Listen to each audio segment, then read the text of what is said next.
Hello, everyone. Welcome. My name's David Oxtoby. I'm president of Pomona College, and it's a real pleasure to welcome all of you to the opening event of the third part of It Happened at Pomona, which is Pomona College's contribution to the very exciting Pacific Standard Time series of programs here in Southern California. It's been great to bring together so many people from, first of all, the campus to take part in this experience all over Los Angeles and from well beyond. So it's good that all of you were able to join us here today. Looking back on all three phases of our exhibit here at Pomona College made me think a little bit about some of the connections between art and art history. Because, of course, we are looking at some art that was created some 40 years ago, approximately. And so in that sense, you can think of that as art history, not very distant history, but looking at the past, examining and thinking about what was being done in the art world at that time 40 years ago. But, of course, it was also for many of the people here, and including our speakers, they were active students on campus during that time. And so they were engaged in thinking about the creation of art. And so the creation of art and the study of art are intertwined throughout all of this. As we think today, we're now 2012. If we think what's going to be happening 40 years from now, will there be artists currently on our campus learning art, studying art, creating art, who we will be looking back on what they did 40 years from now? So it's a nice cycle of creation of art and then reflecting and looking back on the history of that art. So it's particularly appropriate that today's conversation involves two students from the same class, one of whom has made a major career in the creation of art and the other in the study of art. But I won't introduce them myself. I'm going to turn this over to Kathleen Howe, who is the Sarah and Herbert Rempel Director of the Pomona College Museum of Art and Professor of Art History. She will introduce our conversation panelists today. Kathleen.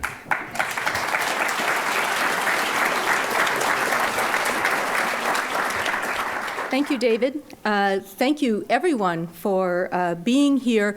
We're going to keep one of the doors open because we're getting frantic reports of traffic on both the 210 and the 10. So if someone comes sneaking in because they've been trapped in traffic, don't give them a dirty look. They tried their best to be here. I want to welcome you to the opening program for It Happened at Pomona, Art at the Edge of LA, 1969 to 1973, Part 3. And to remember that it was just 6 months ago that we welcomed you to the first of our programs.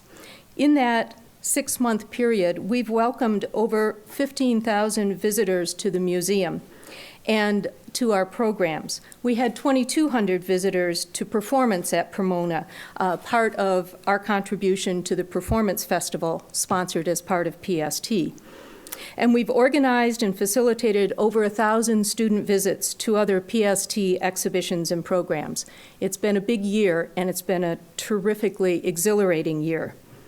When I look back over what has become known as the year of PST, which occasionally is kind of referred to as PTSD from some of the staff members, thank you seems inadequate to the excitement, enthusiasm, support, and vision provided by the Getty. And although those words do seem inadequate, I do want to say thank you to our friends and colleagues throughout the Getty Trust, the Getty Foundation, the Getty Research Institute, the museum, and the Communications and Coordination Branch headed by Gloria Gervais. It's been wonderful working with you, and thank you for being the engine of PST. I want to thank all of the artists who responded so generously and enthusiastically, first to research queries and then to the many complications of preparing the publication and the exhibition. It's been an extraordinary honor to work with all of you. I want to especially thank Maury Baden, who first planted the seeds for this project several years ago in conversation with Rebecca McGrew. Maury, arriving in 1969 as department chair in art and gallery director and extraordinary mentor and artist, set the stage for all that came after. And Maury, would you mind standing so we can say thank you?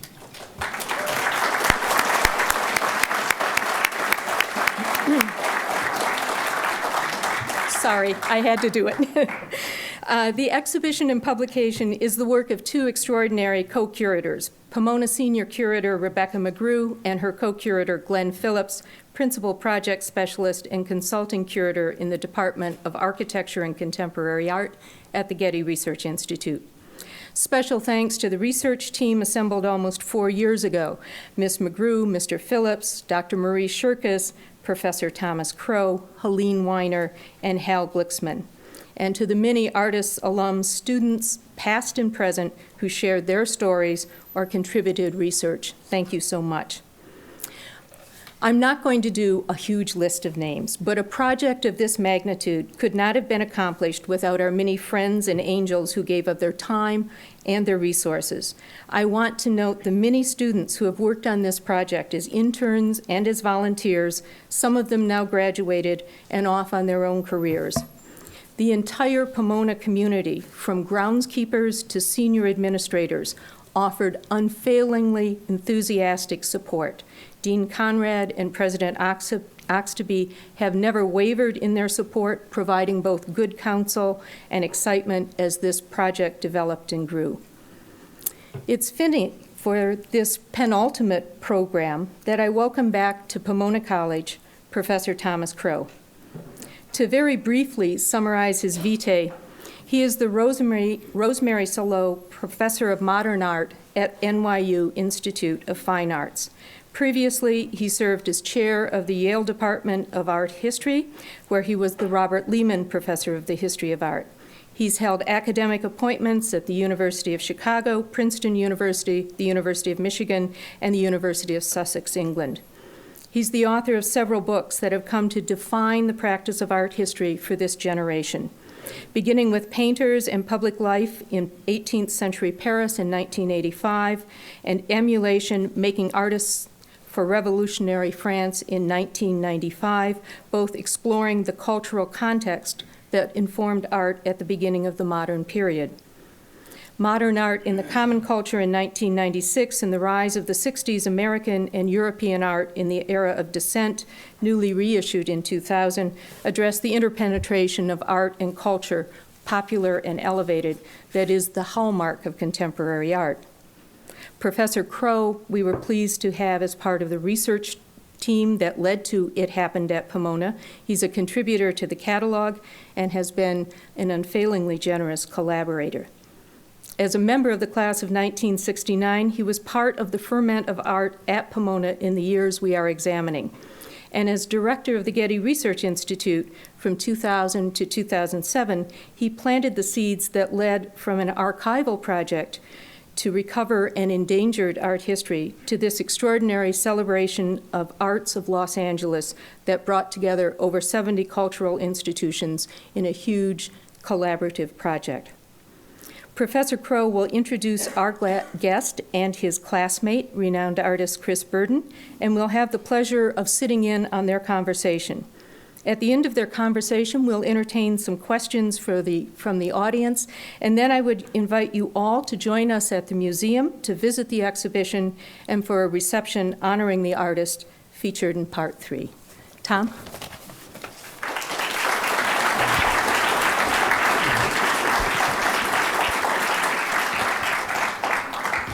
Well, many, many thanks, Kathleen. This is actually the second time this year I've been in a position to thank you for a very warm and generous, exceedingly generous introduction. It's a moment that I'm very proud to have been part of, and happy to hear you relate the time and the energies of so many people that have gone into creating it. To come back and be, again with Rebecca McGrew, with Glenn Phillips, with Maury Baden, twice now over the course of this year.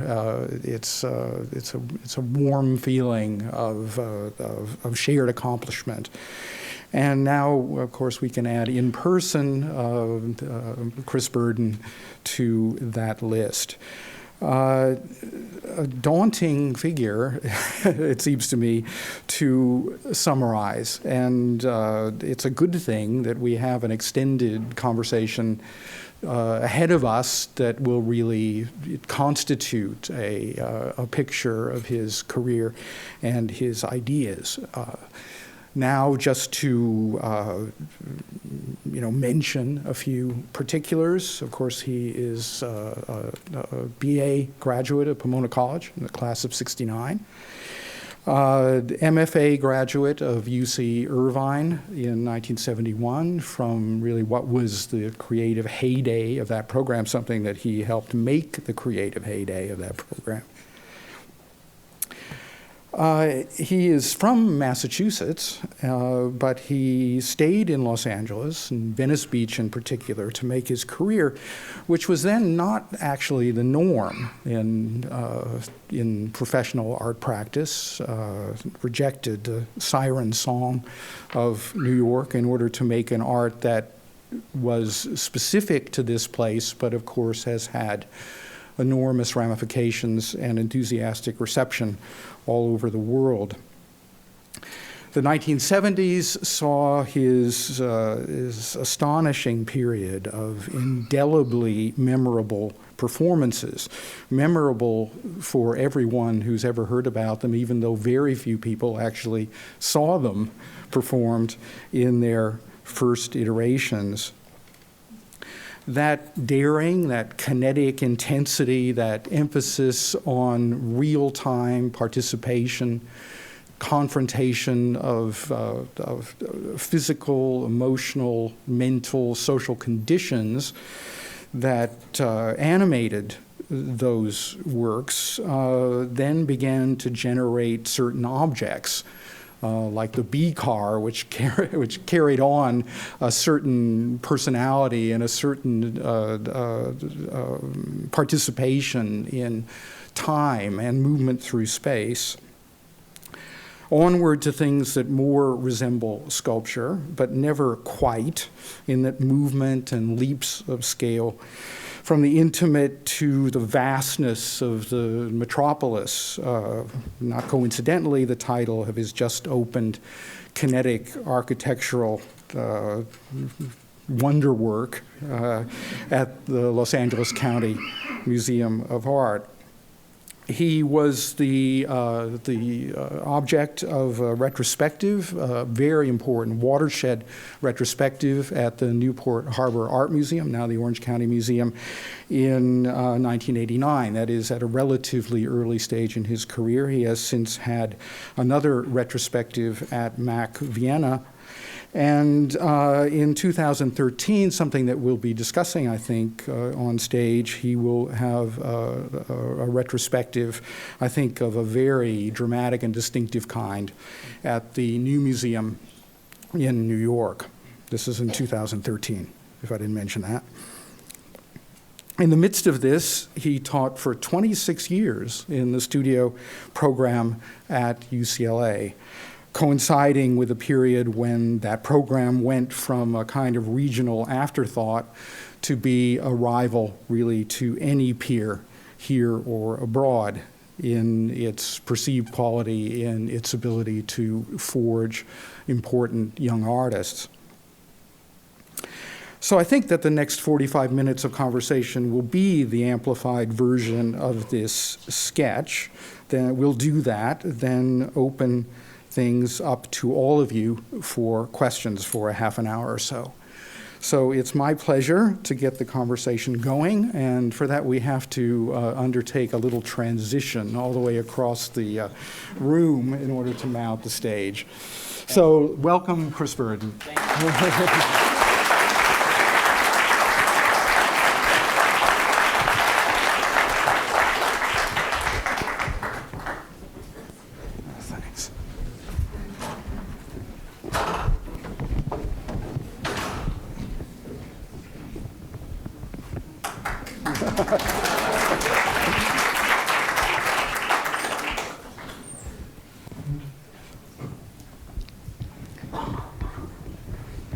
Well, I'm aware that the student members of our audience are very much interested in how one finds a direction, a vocation, a relation between, the rather compact world of Pomona College and the bigger world outside.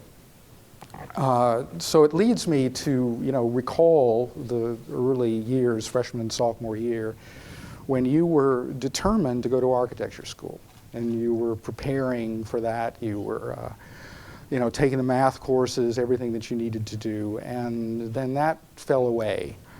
Now, of course, your work is figuring architecture, engaged with architecture, on the urban scale and also on the scale of individual structures and buildings, bridges and skyscrapers and so on.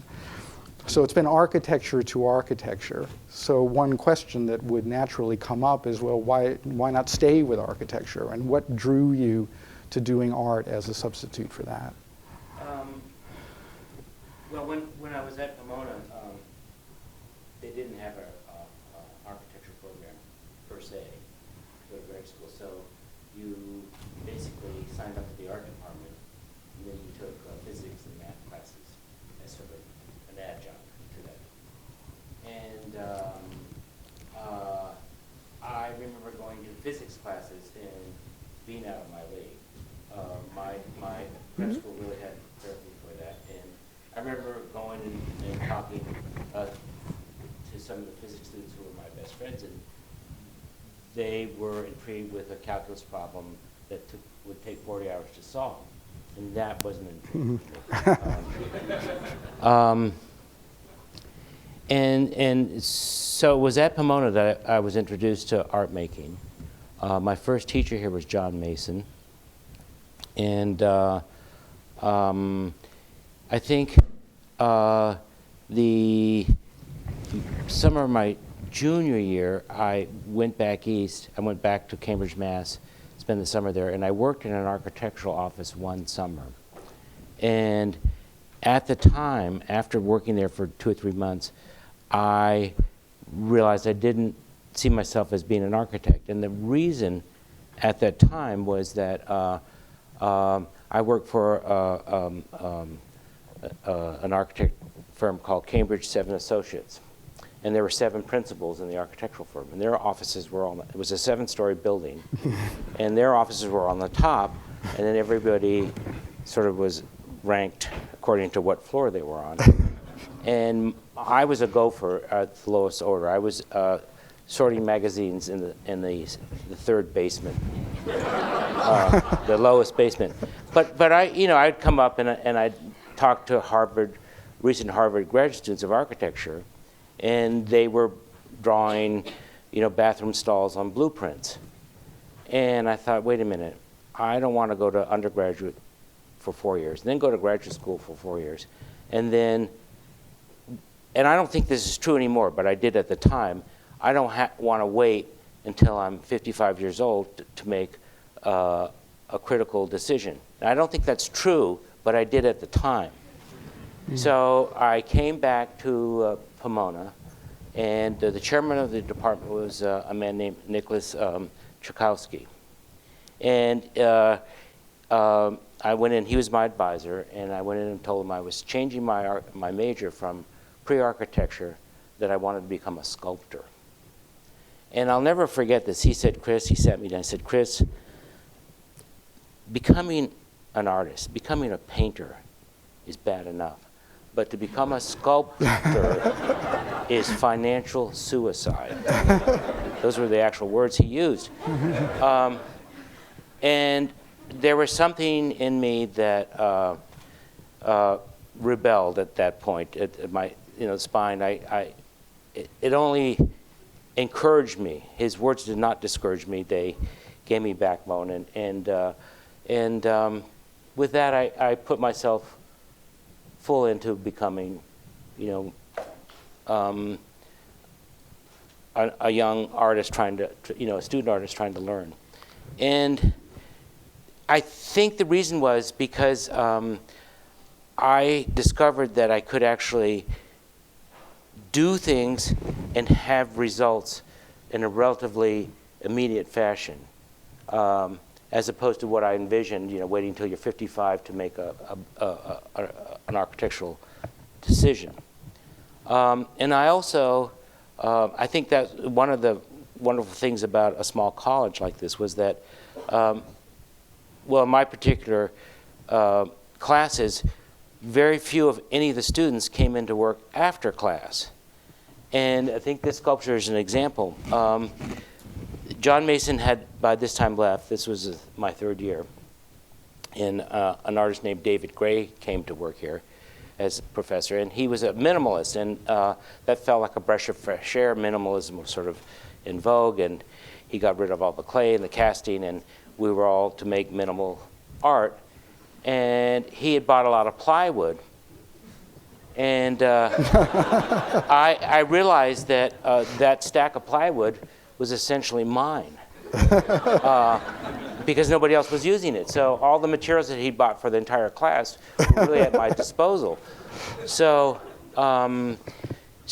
this is a sculpture that I made under his direction, and it's plywood.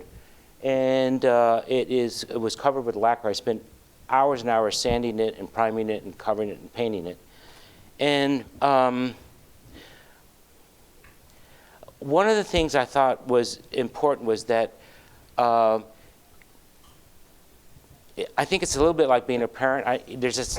I know from being a professor, that fine line between being too instructive and letting people learn on their own. So one of the things that I discovered after spending months and months of sanding and polishing is that to do that on a plywood surface was very foolhardy, because I placed this outside in the quad, and then I took it back to the house where I lived in. Over several months, the moisture in the plywood expanded and contracted, and it started cracking. You maybe just be able to see it up there, inside a little bit. There's paint losses up there. That was a very important lesson, and it's really important to fail, to have a dream and then to fail. And if I was told not to do it that way, I don't think I would have learned that. And I think that's something that was important. But this sculpture, I think, was the beginning. It was before Maury was here. But I was trying to figure out what sculpture was as opposed to two-dimensional flat work. And one of the things I concluded was sculpture actually forces you to move, forces the viewer to move. And in this case, in order to understand the sculpture, you have to look at all two sides or all four sides or three sides, because it's been reconstructed, and Pomona College actually owns this sculpture. It's down near the art building. But from certain angles, it looks like two columns, and from this angle, it looks like three. And in order to understand that, the viewer has to physically move.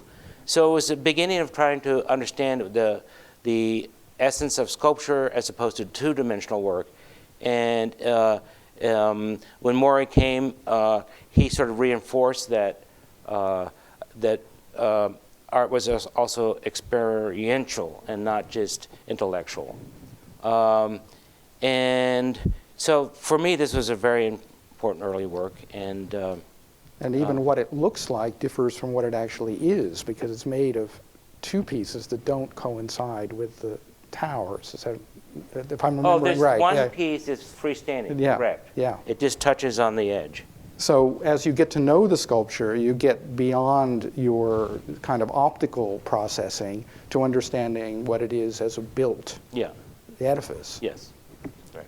And apparently people now go into them. They didn't used to. Yes. When I showed this initially in whatever it was, 67 or something, people didn't tend to go in. But, you know, the world has changed, and 43 years later. So I think people are a lot more less standoffish about art, I mean, in a certain sense. But which is both a problem and Okay, so where moving comes in, maybe this is the next thing to address. So after making, quote, a relatively small minimal art sculpture, I saw that as big, and in my mind's eye, it was really huge back then. But now when I see it, I keep thinking, wasn't it bigger than that? But these were actually much bigger. So this, I wanted to make a minimal art sort of truncated cone, so to speak. And I needed a lot of outdoor space, and so thank thankfully, I was able to speak with who the authorities were at the time, and they allowed me on this unused soccer field to install a sculpture, and which was kind of a miracle. I mean, really, that I had access to this huge field. And I rented an auger and I drilled holes, and I made these two structures, these 2-inch pipe that I bent and installed. And then I did cables. There. And the idea was that you could actually stand inside here, and then it would force you down. So it was a sort of a tube to walk through. And it was, I think that one was 100 feet long. Mm-hmm. And then right after that, I did another one. Right. Which is this one. And it was a learning experience. This was 200 feet long, so each of those units are 50 feet. And in my mind, it was going to be perfectly like a Bruce Nauman kind of corridor. I hadn't allowed for the fact that wind would blow. And so the wind would hit one side and cause a turbulence on the back side. Yeah. And so both walls would blow in. But interestingly enough, if you ran through it, the wind from your body would open it up, and so you could, if you ran, it would open up before you. Right. Which was nothing I had in mind at all. I mean, it kind of turned out to be a disaster in the long run, because I think the weekend that I finally got it installed, there was a big sort of rock concert out here. And people were running through it like an amusement park.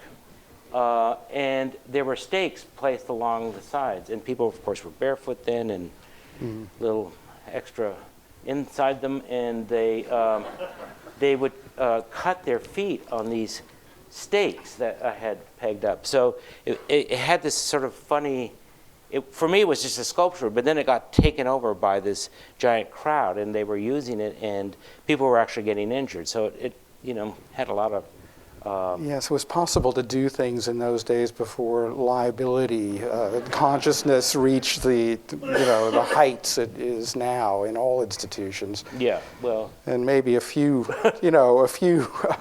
bleeding feet might have been a small price to pay for the quality of the work, because I remember it very well and remember that kinetic. Physical Venturi effect, I guess, is what happens when you ran through it. And I think before the rock concert goers arrived, I remember all the kids from the barrio had found it because it was adjacent to the barrio. Yeah. And they were running through it and having an incredible time. And I just wonder whether witnessing that in a positive sense helped, enlarge this idea you had that sculpture and art in general needed to have the participating body of the spectator and the artist somehow, fully and explicitly included. Well, I think, I think it was part of an ongoing process. And studying with Maury was into, experiential things and the body and the phenomenon, how we are sort of a product of our own senses too. And so I think I went on from there to Irvine to do a series of performances. The early works at Irvine were sort of similar to Maury's, and they were often partners where you had to use a partner, and you had to do you had to interact with an object that was sort of a catalyst, and it was sort of like doing exercises, but if you did it right, you could sense it. If you did it wrong, it was obvious. And so you did an exhibition with Maury and with Bruce Nauman down in La Jolla around that time? That was for when I graduated from Irvine, and I showed those graduate school pieces, and I don't think that show would take place now. I know Rebecca has similar issues with Maury's works right now in the gallery. How much people can really interact with them, and what the limits are, because and it's an issue in contemporary art now. It's I saw the Carson Holler show in the New Museum, and it's how much of people tend to interact a lot more with art than they used to. And I don't know how, I think it's a good thing, but then there's other issues involved too. Right. So. And that was an instance where you began to feel that the interaction was getting a little bit Out of hand. dangerous. Yes, yeah. absolutely, this case. But you know, there's physical and there's also mental and emotional interaction with the work. And I was thinking about that in relation to the locker piece and the spectators who, you know, you wouldn't think it was a piece that would invite spectatorship, but you had spectators. Here? Well, Yeah. you have to understand, this took place in a classroom that had been modified at UC Irvine. So it was the graduate student, quote, gallery. And off to the side, it was meant as a classroom was designed. So there was a little sort of corridor off to the side, and there were a whole bank of lockers for putting your books in. And I had been making those, quote, so I call them exercise pieces, and they were really student works. I was trying to understand what art was. And I kept thinking about making a box and being in a box. And I kept going back to the gallery, and the problem with my feeling with the exercise pieces, people would see them and not realize that you had to interact with them. And they would see them as objects. And they weren't. They were just a tool to make you do the art. And I kept going back in there and going and looking, and I finally, I saw the lockers, and a brainstorm came to me, which is, instead of making a box, which would have the same confusion, is the box the art, or is being in the box the art? What if I used a pre-existing box that was pretty neutral? Then there could be no mistaking that the lockers weren't the art, but it was me being in the locker for 5 days, which would be the art. So that was a breakthrough in the sense that I came to the conclusion I didn't have to make an object to make art. That action itself could be art, a specified action. So that was a real sort of a breakthrough. And I was thinking about stories I've known you told in the past about people coming to the locker when they couldn't see you and trying to, you know, reach out to you and interact. Well, they did, because I was a captive audience. I couldn't leave. So even if I didn't respond, it was I mean, I'm not Catholic and I've never gone to a confessional booth, but I imagine that it's a similar thing where you go in, you have a one-on-one, and you know there's a human behind the screen, the veil, whatever. And so people would come in and talk to me for hours and hours on end, which was fine. I mean, I didn't mind. Helped pass the time, really. Did that have something to do with the ways in which you drew spectators into your subsequent works, like the one where people were on ladders with the electric current and the water on the floor, you know, where there was some situation where people, not you, but became part of the work? And well, I was part of that one too. Yes, I realize that, but not, you know, the only person involved. Right. Or the one where you, you know, stood in the room with the blind glasses on, and they didn't know that you couldn't see them. Correct. Yeah. Well, I think that's how, quote, performance art, you know, called action art, is different than theater. Is that it does involve the audience. There isn't, in traditional theater, there's this sort of distance, and there's an acknowledged kind of invisible curtain. In theater, when something happens on stage, nobody from the audience feels compelled to stop it. Whereas in an actual art performance, it's less clear. I think that sort of divide between fiction and reality is greatly diminished. So it was very important, strikes me at that time, and from what you're saying, that art really had migrated into a place where it wasn't about representation anymore. It was about the activation of the physical forces, the presence of the people, the actual duration of time at that instant, and you had somehow to make that memorable and concise and forceful. Yeah. I mean, when I was doing the performances, I would spend months. People, I think, sometimes think that they were off-the-cuff kind of things, and they weren't. I would actually spend months and months trying to think them out in my mind and to, in a sense, as minimalist, pare them away, pare the excess away, and try to be really concise about them. So maybe, I mean, you've chosen a few, so Yeah. maybe this is one you could address. This is called Doorway to Heaven. I did it in the little inset. I had a studio on the Venice Boardwalk, and it was a former hot dog stand, actually, and it had a little inset doorway that was back, and I really liked the niche effect because it was like a frame around me. And I conceived of this work that was very dramatic, and it was very simple. I would simply I invited people to come to stand outside my studio on the Venice Boardwalk. There's some grassy mounds. And I exited the studio, and I had two 110 wires with the insulation stripped off the last 6 inches. And I just basically put them together and shoved it in my chest all at the same time. And the idea was that the burn would jerk my hands away, and I wouldn't be electrocuted. And you know, that causes a hush to come over the audience even after all these many years. Had you, and you know, in the weeks or months of planning, had you worked out the odds? I had played with the wires, yeah.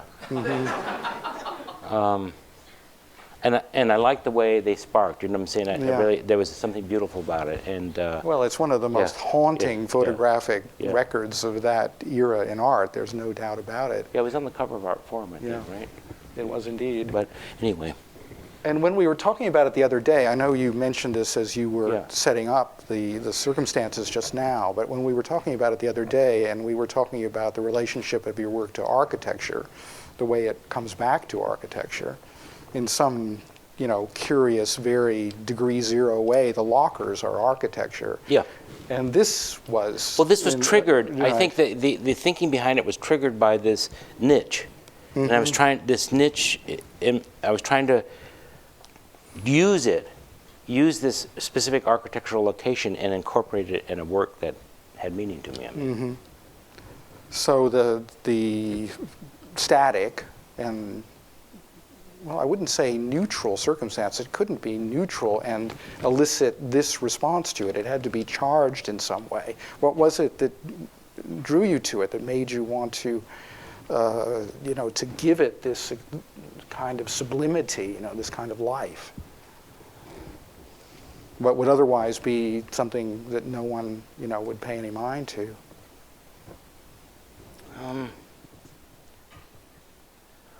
Well, I think I had the audience in mind. I was thinking of the audience too, because it's a little bit like an apparition or a dream.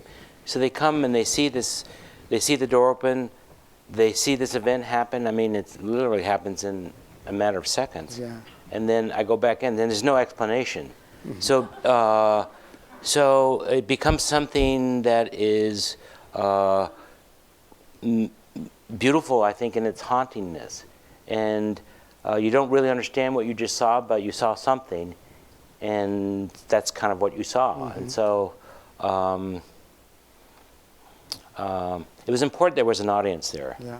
It was important to me. I mean, the photograph exists afterwards, but the audience was really the prime thing. So, you know, some of your pieces were of this exceedingly short duration, like the Volkswagen crucifixion piece, also necessarily a very short amount of time. But then, you know, with some of the same considerations intact, the time could dilate and become much longer. I'm thinking of the whole genealogy of this particular piece. Yeah. I did a performance in New York about 6 months before this sculpture, and it was called White Light, White Heat from the Velvet Underground. Velvet Underground. Sorry. And I basically built a platform in Ronald Feldman's gallery in Uptown New York, and it was just really a big room. And I built a platform over the corner, across the corner, like a piece of minimal sculpture. And the entire duration of the exhibition, I lay on the platform, and you couldn't see me because the platform was high enough. While I was on the platform, I had this dream that there were sheets, which there weren't, and they were hanging down, and there was nothing I could do about it because I was supposed to be invisible or not seen, and I couldn't call out to the gallery staff, pull the sheets up, it's looking sloppy. And I had this kind of strange dream, and part of the dream is that after being on the platform, I came down and I had absolutely no human desires. I was desireless. I had no hunger, ambition. I had no desires. It was just something very primal was just taken. And to be clear, this was still in the dream. In the dream. In the when I went to Italy, envelope of the dream. When I went to Italy, 'cause Tom's trying to make the architectural connection here. So am I. I was offered to do a performance at this gallery in Florence, Italy. And it was upstairs in a beautiful old Italian building. Yeah. And what they had were these huge wooden shutters that would open. You can just see it here. And there was also a curtain that hung down that was a gauze. And by standing behind the curtain, my image, my silhouette was projected onto the curtain from the streetlights. So the performance began with the door closed, and there was nobody in the room. I opened it, and then this apparition figure appears. And I related the dream that I had while I was in the last sculpture. And so this was called the Oracle. But it's an example of how I didn't know what I was going to do when I went to this gallery. And I had a day or day and a half to come up with something. So you pace the place, and you try to make an understanding of the architecture and stuff. And this sort of duality intrigued me, where you could sort of be present, but it was really your shadow. And I'm not really visible here, it's just my projection. And so I tried to use that in terms, because it was dreamlike. The actual physical aspects of the architecture were dreamlike, and I tried to incorporate that. Yeah, well, I'm intrigued by this. I mean, obviously, you're in a rather, ornamented, Italian architectural space with lots of traditional connotations. You've come from doing white heat, white light, and it makes me think of when we used to see each other in the early 70s when I was studying at UCLA and you had, were kind of getting your art underway. I think we talked about music more than we talked about art, and we talked about the Velvet Underground and other people like that. And I've always, been intrigued by that particular piece because of the title. You constructed the shelf in the Feldman Gallery in a minimalist way. I mean, it was another minimalist artifact, just happened to be stuck to the wall up at a certain height. And you were there, but invisible. Correct. It was a real situation where a desire for a satisfying visual conclusion or experience on the part of the spectator was continually frustrated. But it was nonetheless what it was. This, next stage of the thought process is a representation. You're there as a projection, and you're recalling and representing something that happened in a highly, literary mode, because, dream narratives have a long history of their own. So you've gone from the intense actuality of white heat, white light to something which is in the realm of representation. And of course, your work after that has been able to engage representation in a really, elaborate manner when required. Were you thinking at all about the distinction between being something and representing it? Oh, I don't know whether I was really. Sorry, that was a pretty long wind-up. No, I don't know. I didn't really mean to do that. I think it was more immediate than that. I was just, I was intrigued by this and I had this strange dream when I was on, and I thought this is a perfect place to present it because, in fact, when I left the platform and I finally got down, it was the opposite. Everything was interesting, not nothing. You know, so your dream, I think that there was a dream that I was having, a fear that I was having on the platform is that I somehow evaporated inside. And that was a strong dream because it was so different than the actual reality. And so this was an opportunity to sort of explore that and to make it palatable too in some way. But it seems this is coming later in the 70s now, and it's not so far from when your work, let's see, I've forgotten what the next one is, but... Well, B-Car was in there after that, you know, which you mentioned. Medusa's Head, was that? Which The Medusa's Head. Oh, no, Medusa's Head's much further down the line. Yeah. Yeah. Like, Medusa's Head's good. Well, I'm wondering between this and, between that moment and what we're seeing here, which are these landscapes of miniaturization that you have done now so consistently over the last couple of this was the first decades. sort of city kind of, this was one of the first installations I'd done. I'd done a few before, but I've been asked to be in, I think it was a show at the LA County Museum. And there were, I forget how many artists, maybe 15? And there were installations, and they had asked me to come up with one. And I had been experimenting with toys, and I was living with a girlfriend then, and she had a lot of houseplants, and I just, I was collecting toys, and I realized how the houseplants and the toys kind of, there was something about them. And then, and this just became a huge tableau, and it's basically this fantasy diorama of two cities, the big city and the little city. And Tale of Two Cities. Tale of Two Cities is the title of it. And the big city, all cities buy their weaponry from external sources, and they're mostly robots. So the big city's marching out and going to destroy the little city.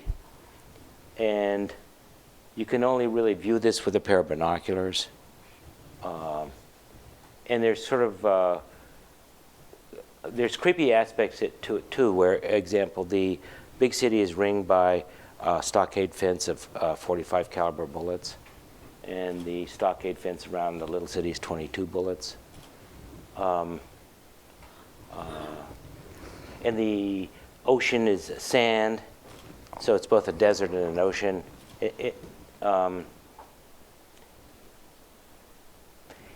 This was actually an interesting sculpture because Newport Harbor Orange County Museum acquired it in the retrospective. I showed it in that you talked about. And I don't know, it's sort of an aside, but there's a really interesting contract. There's a 9-page contract that I signed with them. And I think it may be a unique contract because I have a right to change this sculpture, to add to or take away from as I see fit. So whenever it's exhibited, I can actually go in and take half the toys away or add 1,000 more. You know, it's a very open-ended contract. It's very interesting that actually Paul Schimmel was able to swing that by his acquisition committee or something. I mean, because it's totally open-ended. It's almost as if I still have artistic control, which is very unique, I think. You know, usually once an institution acquires a work, you can't go in and change it. they frown on that.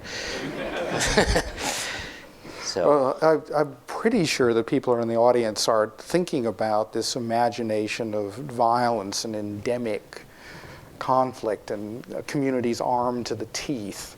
Well. And this would come out of the later Reagan era, the time of the Contras and the... Yeah, about that. Maybe a little before then, though.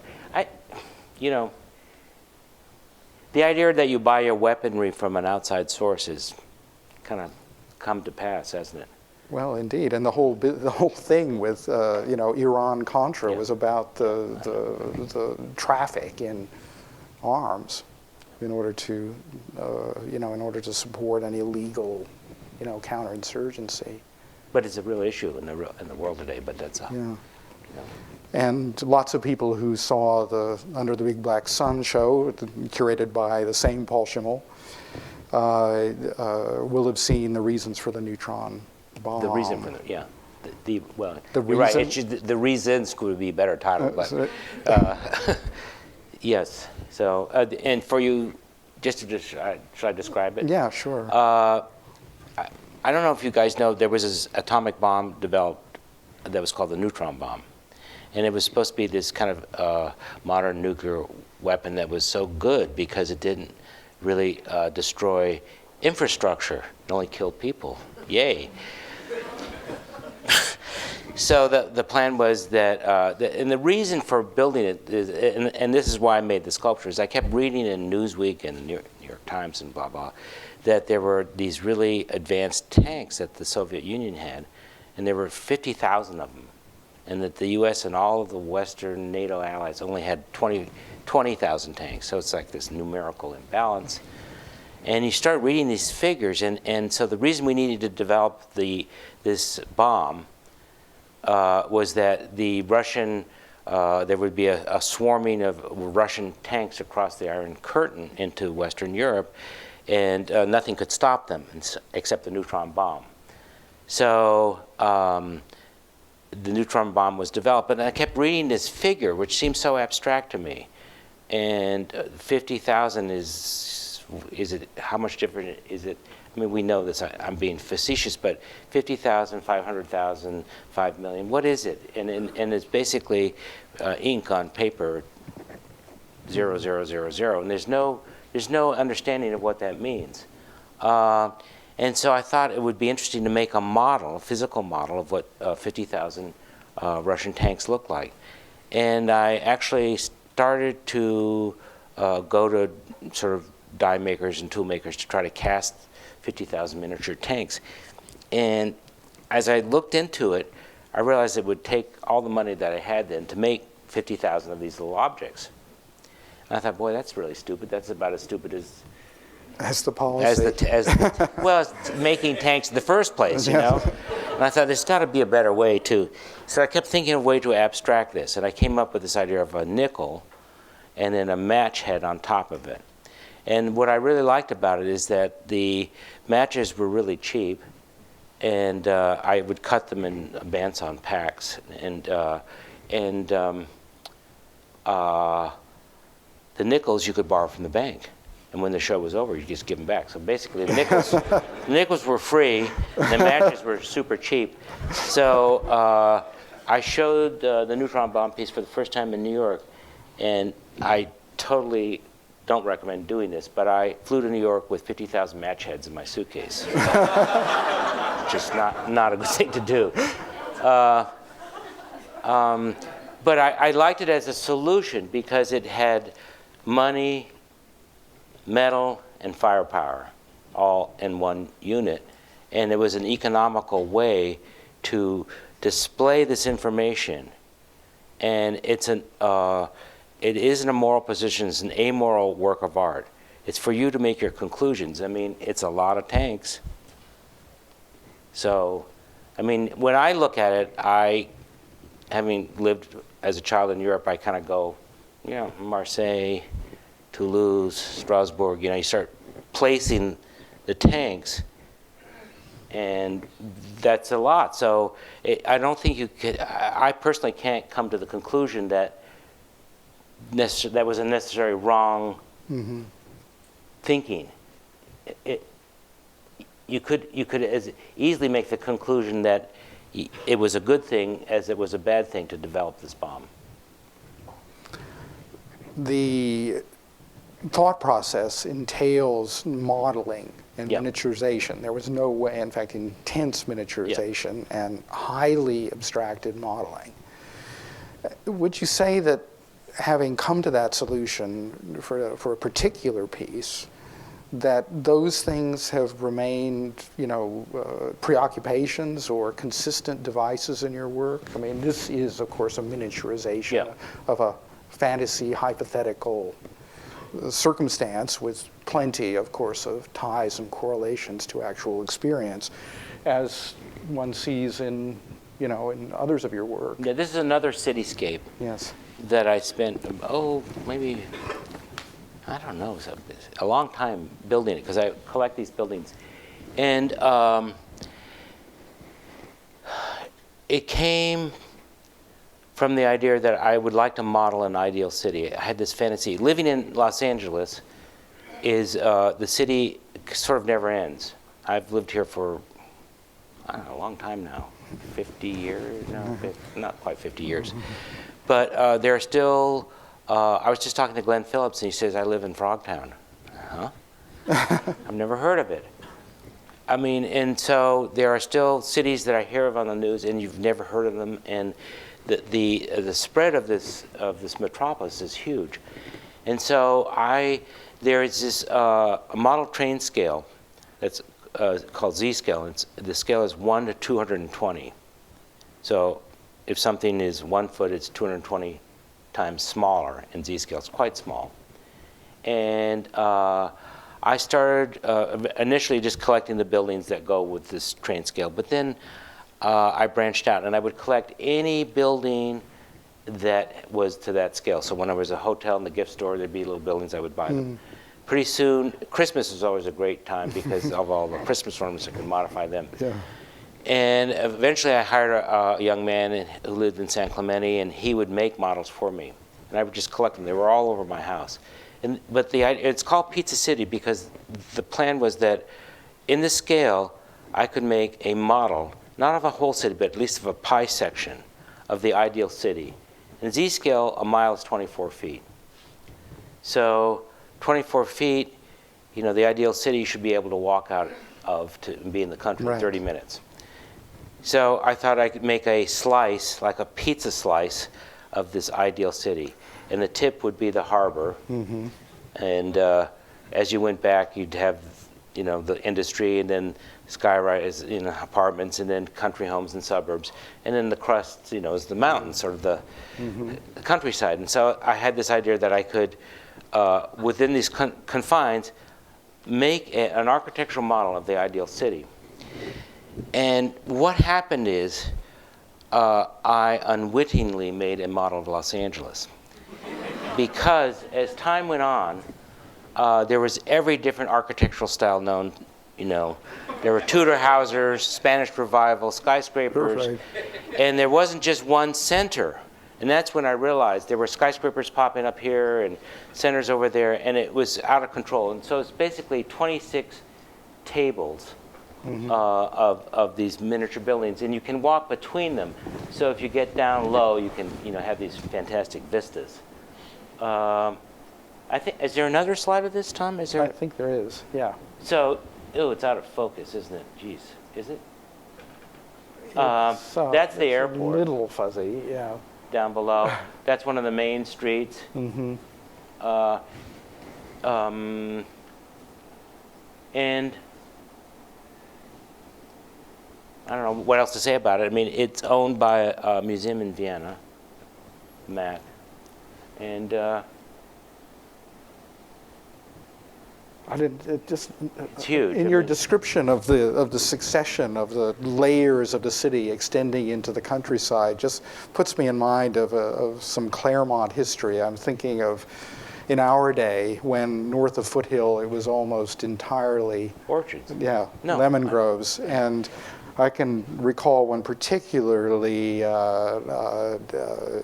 memorable motorcycle ride, riding behind you down Baseline, going over what used to be those huge hills and dips. It was a little bit like Tony Smith on the unfinished New Jersey Turnpike. It was an incredibly, it was dark. There was no street lighting or anything up there. It was dark with the fragrant lemon groves closing in on either side and kind of moving through that landscape when it used to be the natural hinterland to the settlement, down the alluvial slope in the valley of Pomona.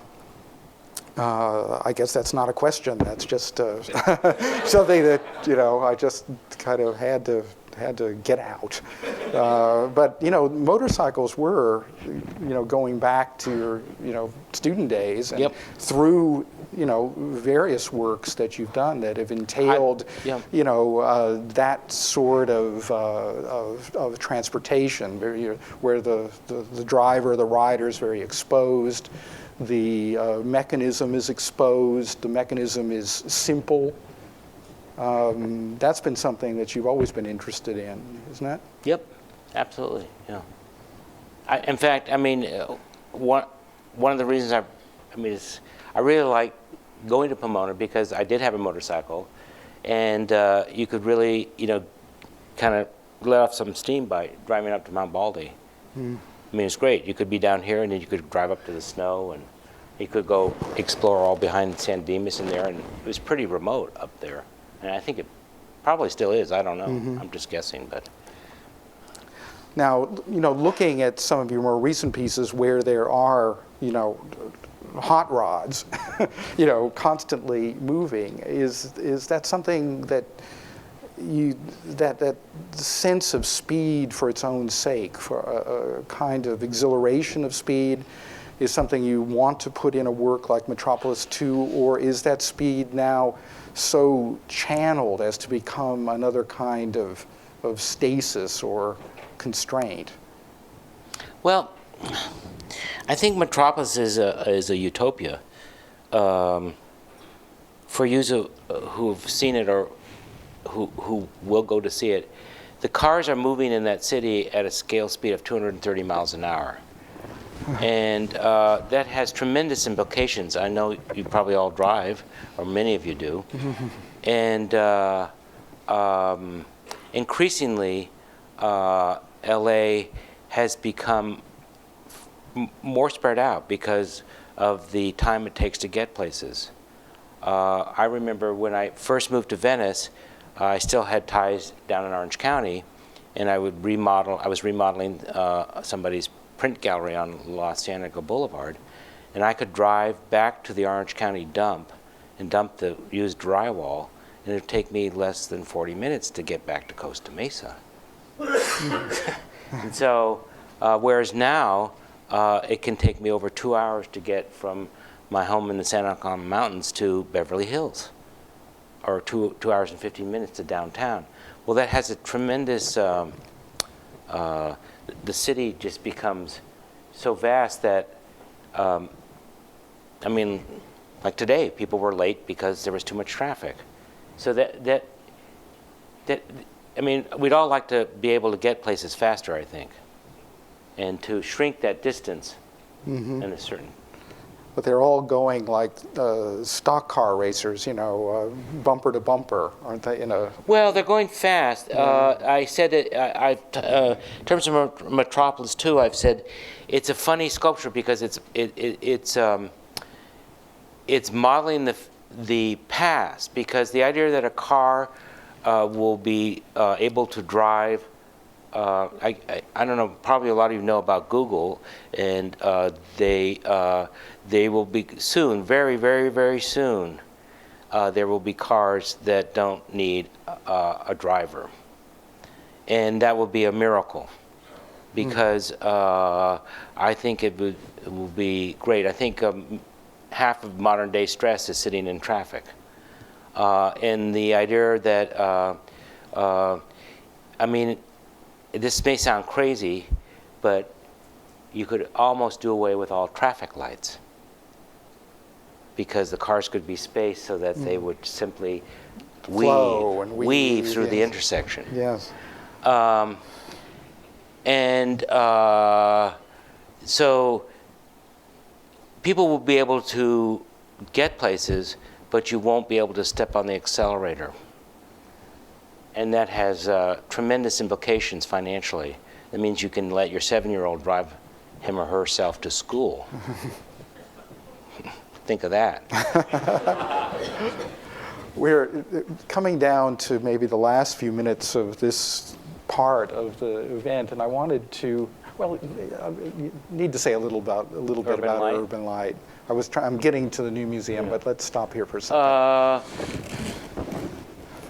Well, this is a sculpture that's in front of the LA County Art Museum, and it is a collection of antique Los Angeles streetlights, mostly from the teens and the 20s, that were taken out of the city, and I bought them all and restored them, and then installed them as a sculpture in front of the LA County Museum. They are architecture. They are a building, really. They're just a different kind of a building. You know, they're sort of procession. Well, they remind you of going to a church or a Greek temple or something. There's something about them that's very satisfying. And I think they're also about the history of Los Angeles. So most of these have been destroyed and sent to landfill. And they're part of the fabric of LA, because one of the interesting things is when LA was being developed in the 20s and 30s, the first thing they would do, they would plow a bean field down, and they put the streets in, and then they would put the street lights up. And the quality of the street lights were an indication, they were a real estate come-on as to how fancy the homes they were going to build next to it. Mm-hmm. So they have a very interesting history to me. So they can be detached from their subsequent, embeddedness in these neighborhoods and brought back to their function as sentinels and all gathered together in one cluster as a sculpture. They're like little, I mean, they're satisfying. I think the repetition is very satisfying to people.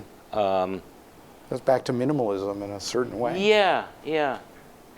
It was interesting because Renzo Piano was the architect, and he wasn't too keen on having these lamps in his quad, in his plaza, because, and I understand why. There's the old Amundsen buildings, there's the new Broad building, and then in his mind it was like the white page in the catalog, it was the breather. And this quad was supposed to be empty, and it was the breather. And so we had a little bit of going back and forth about that, but it all worked out. Well, it has become this magnet. People are like moths to the flame. I think when they see it, they just can't stay away from it. Well, I think there's a couple reasons for that. One, LA has very few landmarks. There's the Hollywood sign. There's Chinese Grauman's Theater. There's the Matterhorn at Disneyland. I mean, there's not a whole lot, and so and also one of the things I think I was kind of happy about was that when they gave me the contract, they had the lights going off at midnight, and I crossed that out, and I put dusk to dawn and initialed it. And when the contract went back to them, they signed it. So now the lights are on, which I think is really important, because I can go by there at 1:30 in the morning too, and there's people in there, and they're not, they're really, it's really a public work. They're not closed off, they're not chained off. You can go there any time of day or night, and they're accessible. So. Well, it seems to me coming back to that essential presence of the participant, the spectator, that you kind of happened upon really when you were still at Pomona. Yeah. So one last thing would be thinking about the new museum where you're going to have your... This is a foam core model of the new museum in New York. And I have this vision for a city called Xanadu. It involves street lights, and maybe we should back up so that we can see the rock center one. This is a building that I built that was installed in New York, in Manhattan. And it's built out of erector sets that I fabricated out of stainless steel. And it's 1 million parts, and it's 65 feet high. So it's the height of the building next to it. So it's a model of a building that's as big as a building. It's not a literal model of the Rock Center building, but it's supposed to evoke the skyscraper. So that hopefully will be one of the buildings. Let's go to the museum.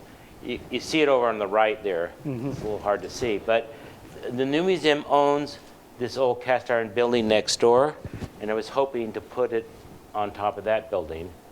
There's another one you see with this one here is a ziggurat you can walk up of. The two up there are aluminum, and those would be sort of the ghost of the Twin Towers. So the new museum is such a weird building. And lots of lights. And lots of street lights. Yeah. So my idea was to install the city and use the new museum as the armature for the city, to festoon the outside of the building. And in my best of all worlds, the inside of the building would be empty. But they're not going to go for that. I know that. I know that already. So I'm going back there in a week to try to deal with the engineers to see if some of this could be physically possible. Which I think, goes to another preoccupation I've seen in your work with with whatever structure an art object is seen in or made from, as being a kind of membrane where, the architect doesn't get the last word. Well, it's like, Ed McMahon, and, I need a straight man, and the architecture provides that for me. I need to push against something, and thank God for architecture. Yeah, well, it goes to a perception of my own that I think, in this age of the starchitect and the museum or gallery building being somehow the ultimate expression of the star architect, that certain artists like yourself have said, wait a minute, you don't get the last word. This is something that's salient for my work, and I'm going to have a say over it, or I'm going to make a play. Tom, when I was talking to, not Renzo Piano himself, but some of his younger henchmen, I had to remind them that there was a hierarchy and that the fine arts were above architecture.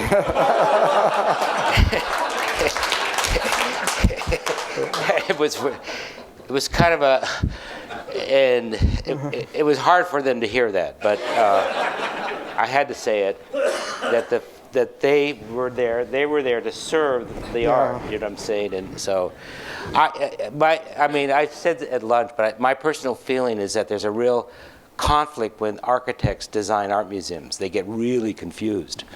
And they think it's their moment to be, quote, a sculptor.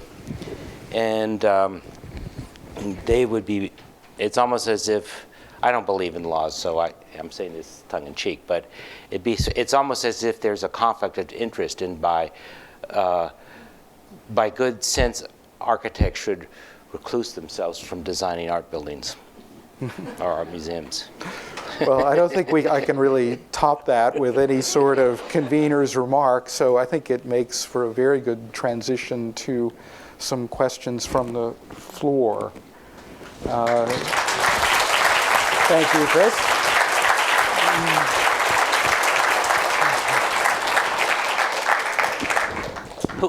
Somebody's taking the questions? Do you want me to do it, or would you be? I don't care. I mean, just go ahead. Why don't you the man in the back there with the blue shirt. Yeah. Quick question about the documentation of your work. I remember in the early work, the photography around your performances and your sculptures was, to me, artwork in itself. And now there's less of that. Did you feel that the documentation, the photographs, the short films, were part of the art at that time, and that piece of it has? Well, I never considered the. Really, I always considered them secondary, never considered them part of it. And a lot of the early performances were photographed by friends and other artists, and maybe the photograph wasn't always of the highest quality, but they understood my motivation, and I felt they were much better. Like, having professional photographers in those early days wasn't effective. I remember one time going to Austria, and I was doing a sculpture performance, actually, and it involved having the gallery dark and putting some flammable liquid in the sink, and they said, oh, well, we won't be able to film. And well, I'm not here for you guys to make a movie. You know, and they were very, very upset, and so I had to tell them, well, you know, that's how it is, and you may not, in fact, get a film, and that's not my problem. So I've been pretty careful about the documentation of those early performances. They're usually only represented by a still photograph. Most of them were black and white. I really shied away from videotaping and filming things because there's a real confusion. People still see a movie and think it's real. And whereas still photographs are so ancient that we know they're lies. Mm-hmm. You know, we know a still photograph is a construct, and it's very narrow. Do you know what I'm saying? And it kind of gives you 2% or something. It doesn't. It just is it's not the real. You're not really seeing the real thing. I mean, it's a photograph, and so I think it's a real danger to, in those early works, to show films and stuff, because then people say, well, I saw it. No, you didn't. You saw a film of it. So, you know, but people are sophisticated enough to know that a still photograph is a construct, I think. Well, I think Tom, the woman down front yeah. was early. You said that math and science was difficult for you here. Yes. In school, and yet so much of your work entails a lot of math and science and physics in the execution of it. Is that? Well, it's something I think about, but I'm not a physicist or a mathematician, you know? I mean, I enjoy the interaction between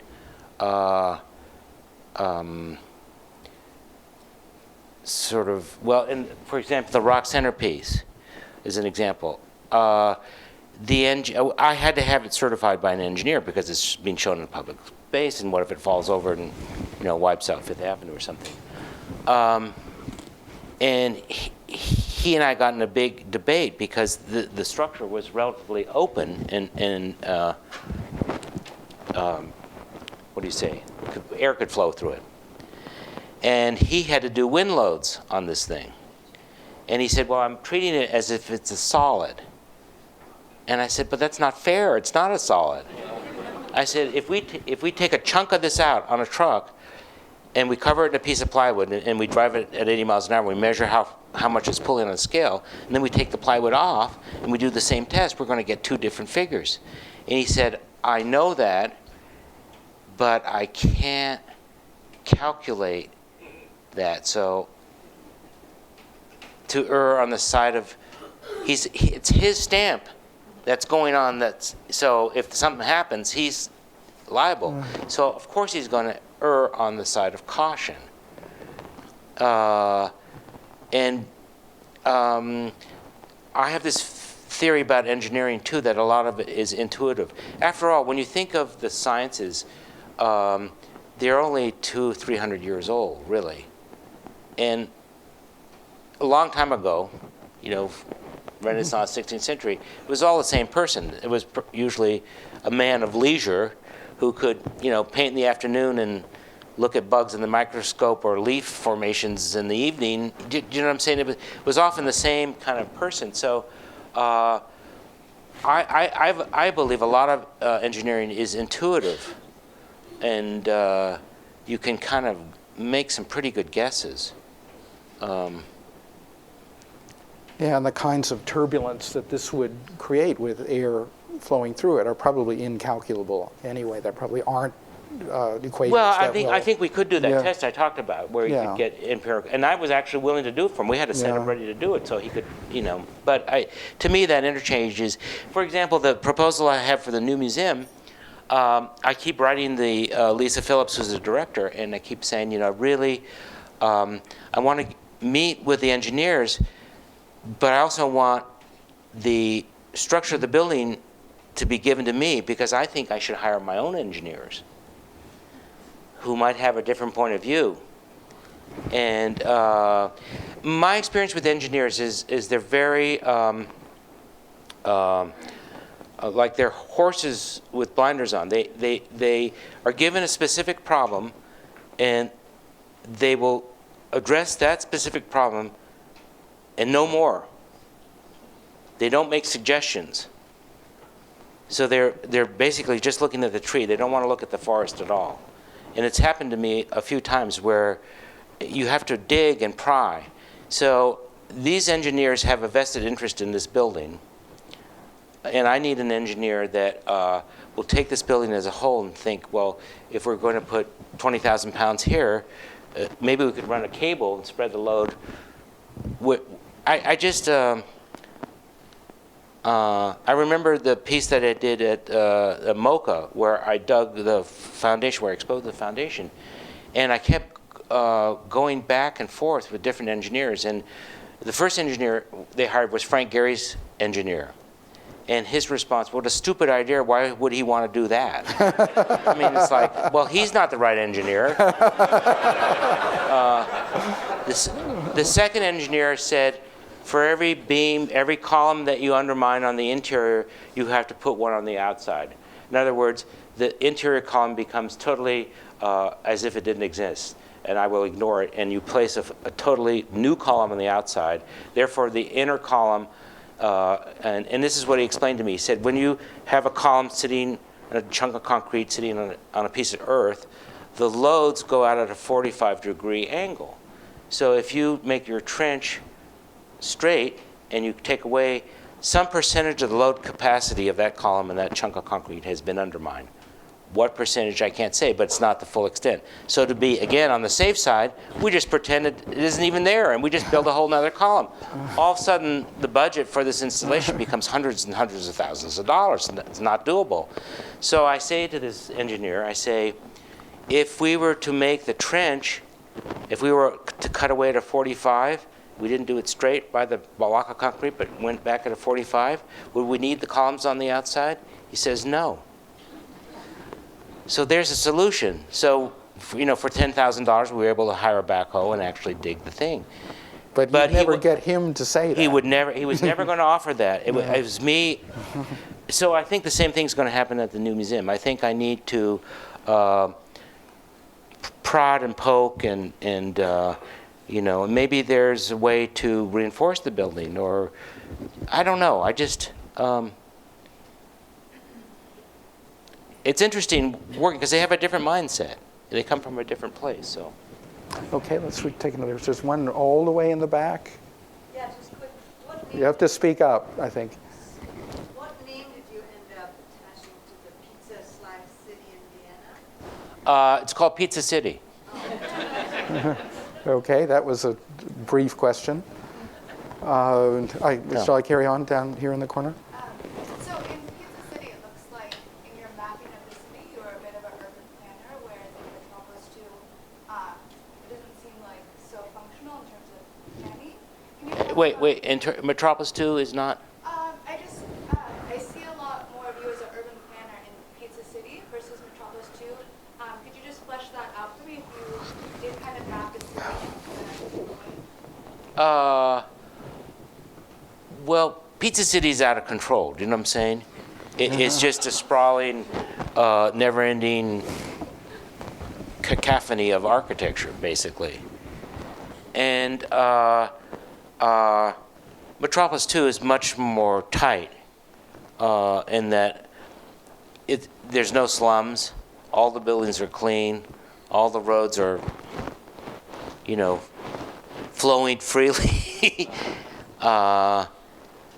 But there is a lot of architecture, I think, in Metropolis 2. I think when we first finished it, we were really intent on having the mechanism work, that the cars work and that the machine works, that the mechanical part work. And I kind of thought, well, the buildings are kind of redundant, and maybe we could just use cardboard boxes. We just need volumes.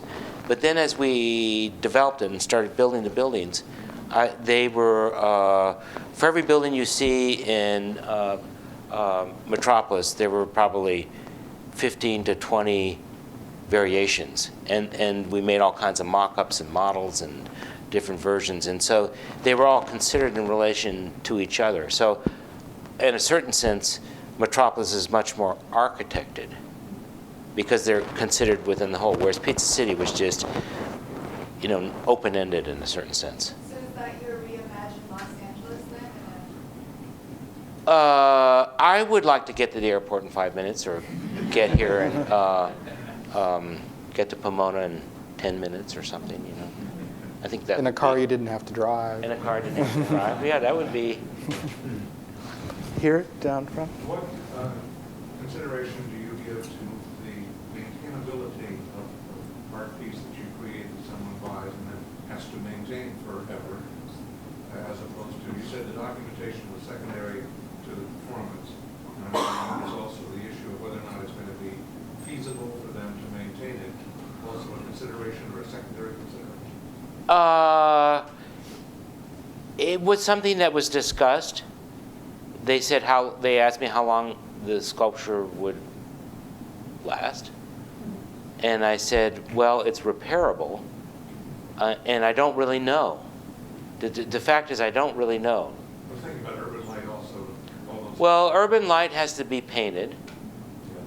Yes. Its lifetime should be pretty good. Those lampposts are almost 100 years old now. But what about the lights themselves? Oh, the light bulbs, you mean? Oh, the light bulbs have to be changed. And in fact, there's a whole thing going on now because everybody's switching from incandescent to mercury vapor or whatever it is. LEDs are next. So I really like the warmth of the original incandescents. They actually, if you go, they have one bulb they're testing out. I'm sure over time, those all will be replaced because you won't be able to buy them anymore. You know, they have a certain stock, and I was trying to convince them to buy a lot of stock, but you know, a lot of these bulbs, well, you're still available. But I don't know. You know, that's a good question. Metropolis 2. I made quite a few of those cars. We had tens of thousands of them manufactured. So I'm not so worried about the cars being wearing out because they can be replaced and actually made again. I think the thing on Metropolis that will wear out eventually will be the custom-made plexiglass tracks. And they will have to be polished and fixed and stuff. I don't know. I know it's scheduled to stay there for 10 years.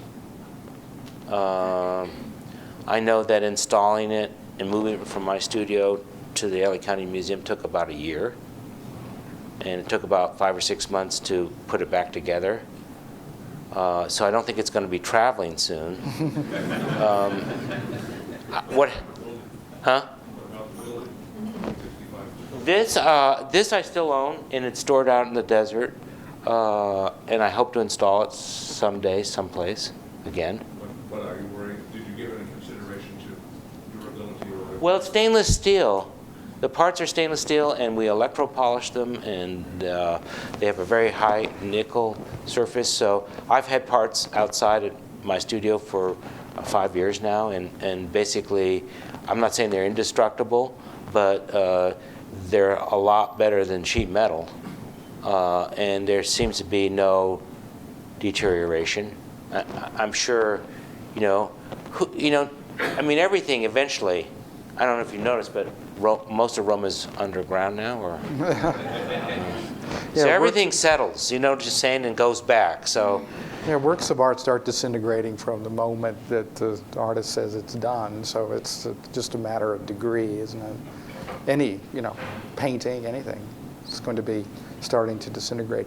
I'm thinking I have been neglecting this side of the room. So there are two questions here. First down front, and then you in the middle. Go ahead. yes. Can you talk about that? Yes, the title of it was "Oh, Dracula," and it was one of these sort of invitations where it was to come to Salt Lake City, do a performance at the local art museum, and I walked around inside this museum, and a lot of those things, you know, you're there for, you don't have a lot of time to figure out what you're going to do. So I walk through the whole museum, and I see that they have a lot of sort of, you know, for lack of a better word, Christian art, old paintings of religious themes.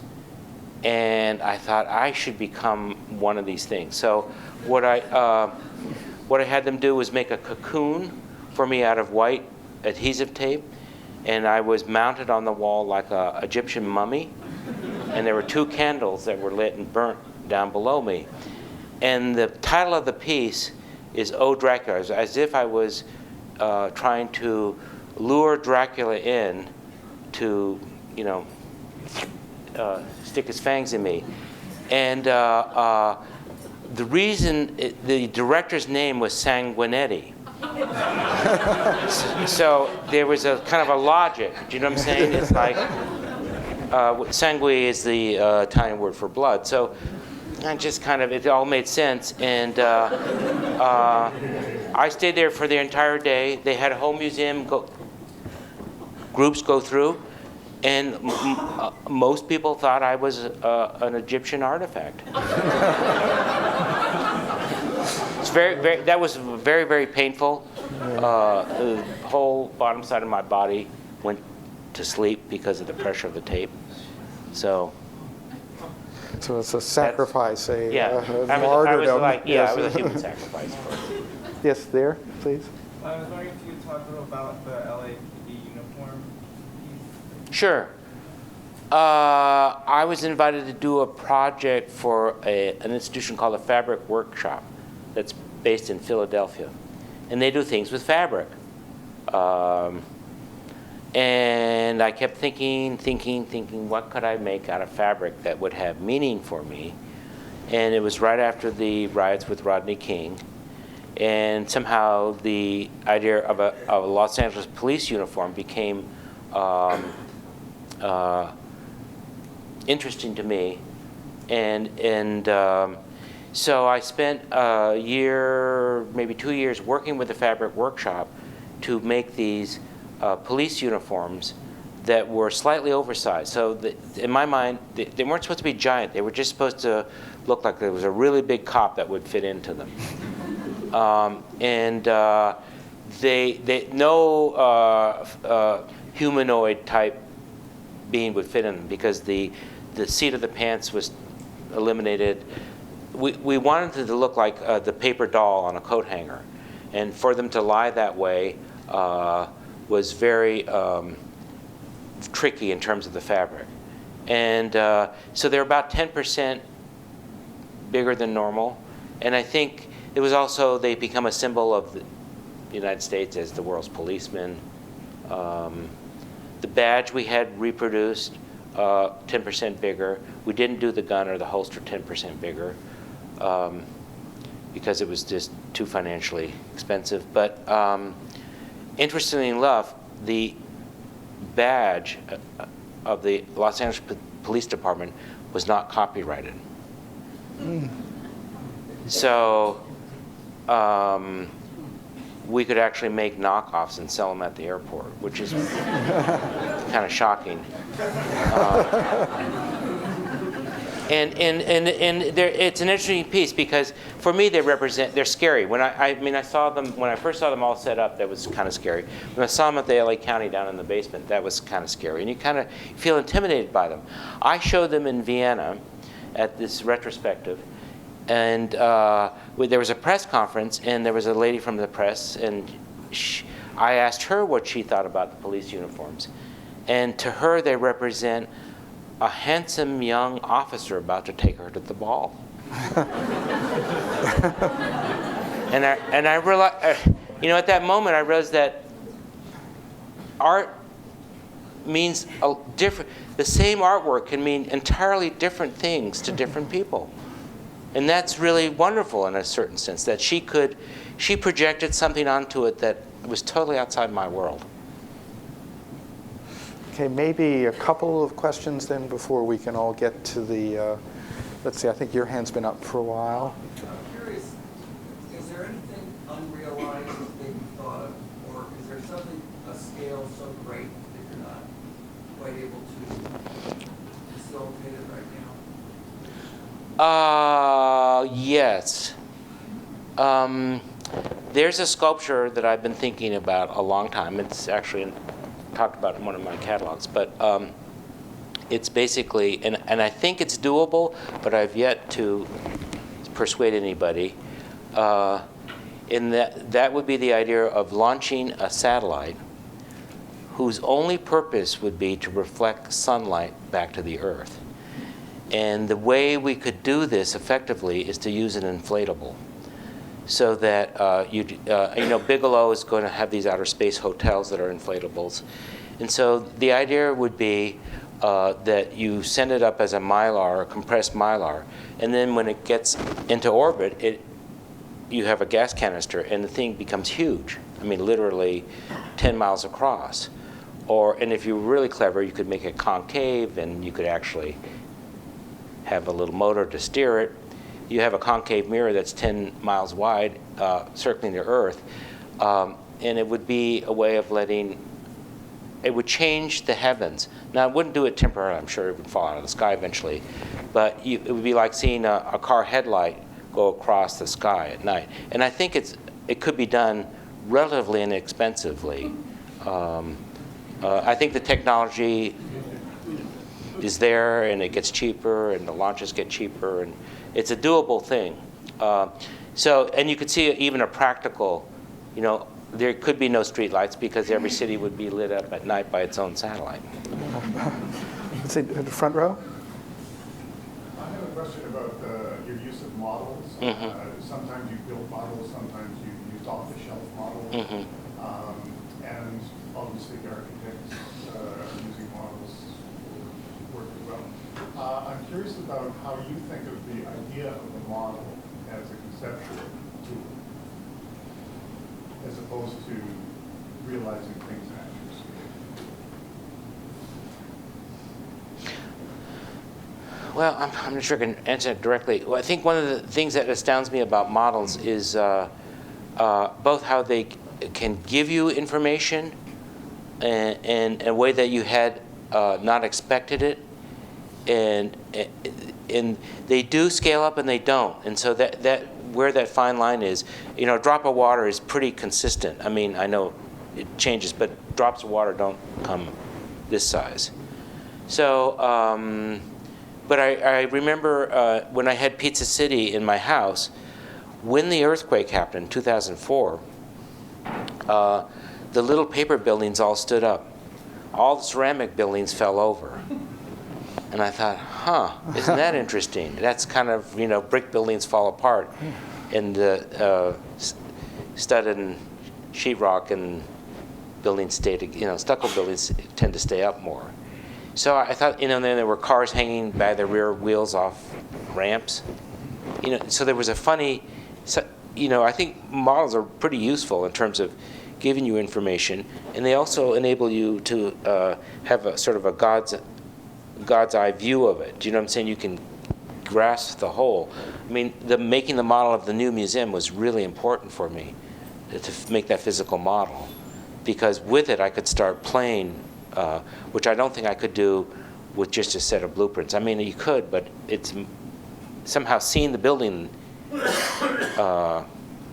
was helpful, really helpful, physically. Maybe last question in the back corner. So I'm curious about your use of your own body, more so it seems previously in your career than now, and I'm curious if you have any relation to that and using it again as far as... Well, I think a lot of the recent works are performative, so they sort of take the place of my body because they actually are doing something. So, even the urban lights are performative in a certain sense. They light up the night. Metropolis is certainly performative. I'm working on a skyscraper that's a ziggurat that you could actually physically walk up. I don't want people to actually do that, but it'll be physically possible. So you can imagine walking up it. But Xanadu, you did think at first that you would have people walking up walk through the hill. it, yeah. So, I mean, Pizza City, you saw that even though it's not my body, but it's a physical thing, and you have to walk through it. So it's making the viewer perform in a certain sense. I guess I'm curious more about your own personal body. Especially Well, I'm not interested in doing performance anymore. That's not my interest anymore. And I'm definitely not interested in doing performances over, which I know is an issue now. Do you know what I'm saying? There's people who, and performances are still problematic for institutions. How do you collect a performance? I mean, a photograph is not the performance, you know. So, I